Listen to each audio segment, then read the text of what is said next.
അപ്പോൾ ഇൻസ്റ്റഗ്രാമിലും യൂട്യൂബിലും videos create ചെയ്യുന്നവർക്ക് വളരെ യൂസ്ഫുള്ളായ വീഡിയോ ആണിത്. അപ്പോൾ നമ്മുടെ വീഡിയോസിൻ്റെ മെയിൻ ആയിട്ടുള്ളൊരു പാർട്ടാണ് ആ വീഡിയോസിൻ്റെ ഓഡിയോ എന്ന് പറയുന്നത്. ചില വീഡിയോസിൻ്റെ ഓഡിയോയ്ക്ക് അത്ര ക്ലാരിറ്റിയും പിന്നെ വോയിസ് ഓവർ ആണെങ്കിൽ തന്നെ ഇടയിൽ നോയ്സും കാര്യങ്ങളൊക്കെ ഉണ്ടാവാൻ ചാൻസ് ഉണ്ട്.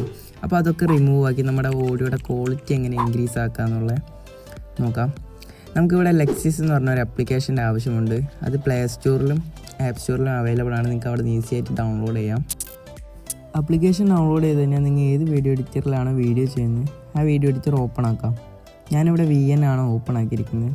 അതിൽ നേരത്തെ ചെയ്ത് വെച്ച പ്രൊജക്റ്റ് എടുത്ത് ഇതിൻ്റെ ഓഡിയോ ആണ് നമ്മൾ ചേഞ്ച് ആക്കാൻ പോകുന്നത്. അപ്പോൾ അത് ജസ്റ്റ് ഒന്ന് എക്സ്പോർട്ട് ചെയ്യാം. എക്സ്പോർട്ട് ചെയ്ത് സേവ് ചെയ്ത് ഇവിടെ 3 ലൈൻ ക്ലിക്ക് ചെയ്ത് ഷെയർ ബട്ടൺ ക്ലിക്ക് ചെയ്ത് നേരെ മറ്റേ നമ്മൾ നേരത്തെ ഡൗൺലോഡ് ചെയ്ത ലെക്സിസ് ഓഡിയോ എഡിറ്ററിലേക്ക് ഇമ്പോർട്ട് ചെയ്ത് കൊടുക്കാം. ആപ്ലിക്കേഷൻ ഓപ്പൺ ആക്കി കഴിഞ്ഞാൽ നമുക്ക് ഇങ്ങനത്തെ ഒരു ഇൻ്റർഫേസ് ആണ് വരാം. ഇവിടെ നമുക്ക് 3 ലൈൻ ക്ലിക്ക് ചെയ്ത് എഫക്റ്റ് എന്ന് പറഞ്ഞൊരു സെക്ഷൻ കാണും. അതിലേക്ക് പോയി കഴിഞ്ഞാൽ നമുക്ക് നിരവധി എഫക്ട്സ് കാണാം. ഇതിൽ നമ്മുടെ ഓഡിയോ വോയിസ് ആണെങ്കിൽ വോയിസ് ഓവർ ആണെങ്കിൽ ഇവിടെ നോയ്സ് റിഡക്ഷൻ എന്ന് പറഞ്ഞൊരു എഫക്റ്റ് ഉണ്ട്. അത് ആഡ് ചെയ്തെടുത്ത് അപ്ലൈ ചെയ്ത് കൊടുത്ത് തന്നെ നമ്മുടെ നോയ്സൊക്കെ റിമൂവ് ആയി കിട്ടും. പിന്നെയെന്ന് വെച്ചാൽ നമ്മുടെ വോയിസിന് അധികം ലൗഡില്ല, ഭയങ്കര സൗണ്ട് കുറവാണെങ്കിൽ ഇവിടെ കംപ്രസർ എന്ന് പറഞ്ഞൊരു എഫക്റ്റ് ഉണ്ട്. അത് ജസ്റ്റ് ഒന്ന് അപ്ലൈ ചെയ്ത് കൊടുത്ത് തന്നെ നമ്മുടെ വോയിസൊക്കെ ലൗഡായി കിട്ടും.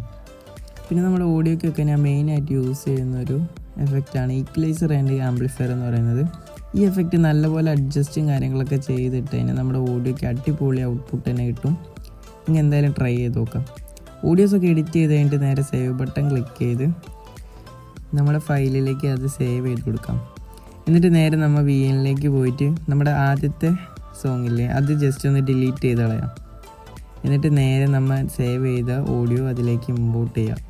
അപ്പോൾ ഇങ്ങനെയാണ് നമ്മൾ ഓഡിയോസിൻ്റെ ക്ലാരിറ്റി ഇൻക്രീസ് ചെയ്യുന്നത്. നിങ്ങൾ എല്ലാവരും മസ്റ്റായി ട്രൈ ചെയ്ത് നോക്കാം. അപ്പോൾ നെക്സ്റ്റ് ഒരു വീഡിയോയിൽ കാണാം. Okay, by.